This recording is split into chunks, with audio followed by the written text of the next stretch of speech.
Michael Jordan হলেন সর্বকালের সেরা বাস্কেটবল খেলোয়াড়দের মধ্যে একজন। মাইকেলের মোট সম্পত্তি বর্তমানে প্রায় $3.2 বিলিয়ন।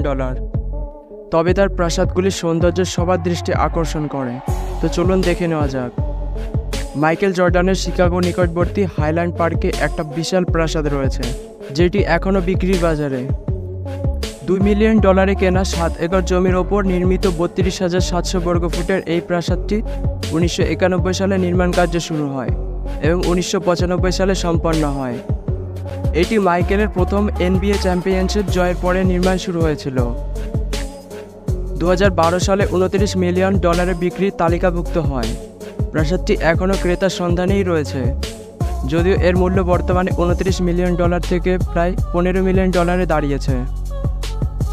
বিশেষজ্ঞদের মতে প্রাসাদটির অত্যধিক ব্যক্তিগতকরণ এবং উচ্চ মূল্য এই বিক্রয়ের প্রধান বাধা। এই বিশাল প্রাসাদের অনেক আকর্ষণীয় বৈশিষ্ট্যও রয়েছে, যার মধ্যে 9টি বেডরুম, 15টি সম্পূর্ণ বাথরুম, একটি পূর্ণ আকারের NBA কোর্ট, একটি বিলাসবহুল ওয়াইন সেলার, একটা হোম থিয়েটার, একটা সিগার রুম, একটা গেমিং রুম সহ অনেক কিছু।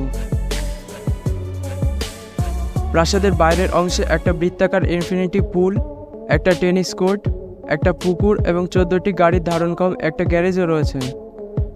জর্ডানের অন্যান্য সম্পত্তির মধ্যে উটাহর পার্ক সিটিতে একটা বাড়ি, একটা ফ্লোরিডা জুপিটারে অবস্থিত আরও একটি বাড়ি রয়েছে। জর্ডানের এইসব সম্পত্তি এবং তার বৈশিষ্ট্যগুলো তার উচ্চ জীবনযাত্রার প্রতিফলন। ভিডিওটি ভালো লেগে থাকলে লাইক ও সাবস্ক্রাইব করতে ভুলবেন না। ধন্যবাদ।